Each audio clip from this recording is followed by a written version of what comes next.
aujourd'hui, tu veux nous parler des chiens qui tirent. Hein? Tu sais, quand on va faire des balades avec Pitou puis qu'ils tirent sur la laisse, on n'aime pas ça. On n'aime pas ça, promenade avec laquelle il y a beaucoup de gens qui ont de la difficulté parce que justement, leurs chiens tirent beaucoup. Et ce que j'ai remarqué, c'est qu'en modifiant une ou deux petites choses, puis en se donnant un peu de temps pour pratiquer, évidemment, bien, tout finit par rentrer dans l'ordre. Alors, il y a de l'espoir pour tout le monde. OK, très bien. Alors, pour nous aider, qu'est-ce que ça prend comme équipement pour entraîner une bonne marche? Bien, Patricia, on est en 2016. Puis depuis une quinzaine d'années, il y a toutes sortes de bons produits qui ont fait leur apparition sur le marché et qui aident vraiment beaucoup à l'entraînement de la marche en laisse. On n'a vraiment pas besoin là, de colliers étrangleurs puis de trucs du genre là, qui datent du Moyen Âge. Ouais. Moi, je travaille principalement avec le harnais à attache frontale qui est le Easy Walk. Ça, c'est un harnais qui s'attache devant le chien au niveau du poitrail. OK. Donc, pas sur le dos. Et ce qui le rend si spécial, ce harnais-là, là, en quelques mots... Mais il tourne pas autour de son cou, là, c'est ça que je comprends? Non, absolument pas. Donc, Okay. il s'attache vraiment au niveau du poitrail. Donc, devant le chien... J'allais dire un parachute. Oui, ben c'est ça.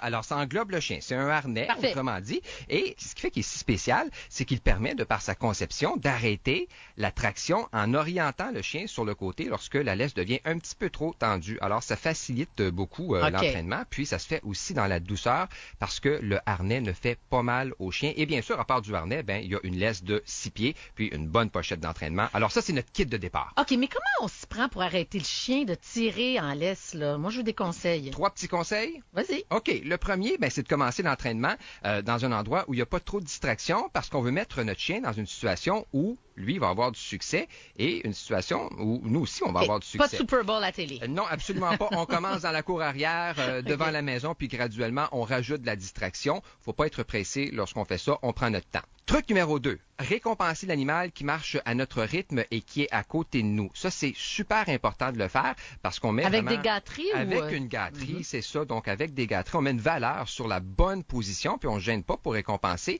avec un fort ratio de gâteries au début parce qu'on veut que notre chien apprenne et qu'il s'intéresse beaucoup plus à nous qu'à l'environnement. Donc, on le paye pour tout ce qu'il fait de bon. Le chien qui nous regarde, le chien qui tire pas sur la laisse, qui reste du même côté, qui va aussi tourner avec nous dans les virages. Alors ça, c'est le deuxième truc. Puis il y a aussi le troisième. Il peut arriver que notre chien tire, ce qui est tout à fait normal parce qu'on est en mode apprentissage. Donc, on arrête tout de suite de marcher quand ça se produit. On fait demi-tour et on change de direction. On marche dans l'autre sens. Donc, dès que le chien tire sur la laisse, ben nous, on part dans la direction opposée. Alors, toi, t'es toujours tout en douceur.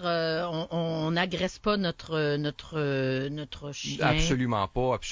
Pas besoin. On travaille en renforcement positif. Puis, la petite conséquence, lorsque le chien tire en laisse, justement, ben, c'est de repartir dans la direction opposée. OK, parfait. Alors, on va poursuivre dans quelques instants avec d'autres petits conseils. Est-ce que tu avais vu ça, toi, les bijoux pour... je sais pas comment dire ça. C'est pour les chats et pour les chiens. Et c'est pour cacher le trou-pignon de votre chat ou de votre chien. Absolument pas. J'ai pas vu ça. J'ai cherché le mot le plus mignon. Oui. Alors, t'accroches ça après la queue. Ouais. C'est vraiment comme un petit collier. Okay. Et il arrive juste à la bonne hauteur. Et tu peux prendre une émeraude, un petit diamant, une pierre précieuse. C'est pas fait au Québec, ça. Non, c'est pas fait au Québec. J'en ai vu sur Internet. Ça coûte une quinzaine de dollars. Ouais. Et puis, c'est très chic. J'ai pas vu ça.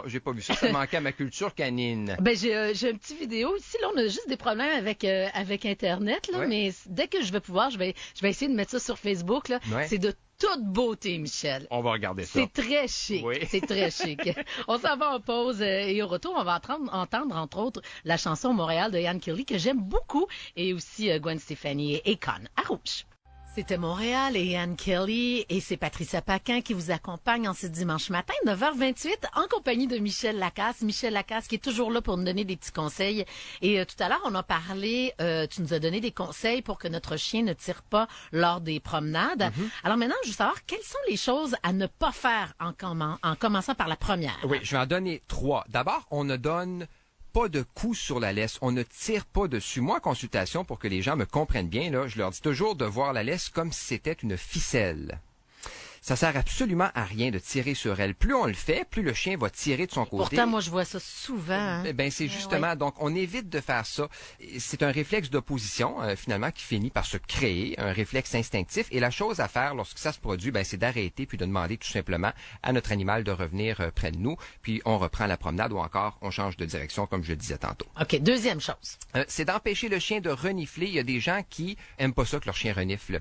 Et premièrement, ben, faut dire qu'on va jamais arrêter notre chien de renifler parce que c'est plein d'odeurs à l'extérieur. C'est aussi parce que pour le chien, d'aller sentir, ça fait partie du plaisir de la promenade et c'est sa façon d'aller chercher toutes sortes d'informations puis d'explorer en plus d'être de la stimulation mentale. Alors, on le laisse renifler, pas aux deux pieds quand même, là, parce qu'on veut une promenade qui est fluide. Mais on se dit que c'est naturel pour lui. Et moi, j'ai absolument rien contre le chien qui va renifler durant la promenade. OK. Et est-ce qu'on doit, oui ou non, moi, c'est ce que j'ai vu mon chum faire ça, faire asseoir son chien avant de débuter la promenade? Bien, personnellement, moi, j'ai rien contre lorsque c'est un petit exercice qu'on a pris l'habitude de faire pour que le chien ne saute pas sur la porte ou tout simplement pour nous laisser le temps de prendre le manteau et les clés. Par contre, si c'est pour que le chien se calme, bon, parce qu'il est trop excité avant de sortir, ben j'ai un bien meilleur truc et c'est d'aller lui lancer la balle ou le faire courir une dizaine de minutes dans la cour avant de commencer la promenade. Ça, c'est une façon beaucoup plus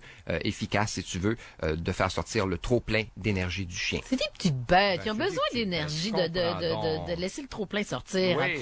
Puis, on parle des parcs nationaux du Québec. J'ai entendu des nouvelles où on leur souhaiterait la bienvenue maintenant. Absolument. Ça, c'est très intéressant, très bonne idée, en fait, qui vient de la CEPAC, parce que les propriétaires de chiens, tu le sais, sont de plus en plus nombreux à vouloir faire des activités avec leurs chiens, à vouloir voyager avec leur animal de compagnie. Puis à compter du 20 mai prochain, et pour 3 ans, on va pouvoir le faire dans les parcs nationaux de Frontenac. Ça, c'est à Adstock, de la Jacques-Cartier à Stoneham et du côté de Oka, qui sont de magnifiques endroits. Ouais, ben nous autres, on va du côté de la Mastigouche, là, puis ben évidemment, on est obligé de faire garder Billy, notre beau Golden, quand on y va. Oui. Alors, ça serait le fun, parce que là, pour l'instant, c'est seulement un projet pilote. Là, oui, projet pilote qui va permettre, Patricia, de mesurer l'impact de la présence des chiens sur la quiétude et la sécurité des visiteurs, mais aussi sur le milieu naturel. On va vraiment recueillir là beaucoup d'informations.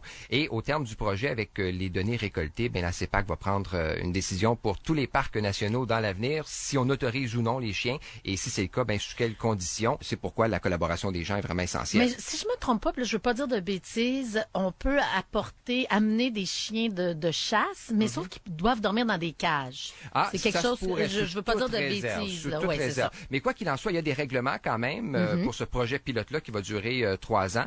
Donc, ces parcs-là ne vont pas devenir, si tu veux, des parcs à chiens à ciel ouvert. Il faut quand même faire attention. Oui. On va admettre les chiens, mais dans différents secteurs bien précis avec des règles d'encadrement à l'intention des gens et de leurs chiens. Et ces règles-là, ben, sont les plus communes. Hein? On tient notre chien en laisse, on ramasse les excréments, on le garde dans le même équipement de camping que nous. C'est évidemment la nuit, on fait du camping. Alors, ça ressemble à ça et tout est très raisonnable dans la réglementation. Puis j'ai hâte de voir, moi, ce que ça va donner, en espérant évidemment que les résultats soient très positifs pour que nos chiens puissent profiter de la belle nature comme nous autres. Michel, un immense merci. Merci on à en toi. Profite pour aller promener Toutou aujourd'hui, juste avant le Super Bowl. Ouais. Merci beaucoup. Bye bye.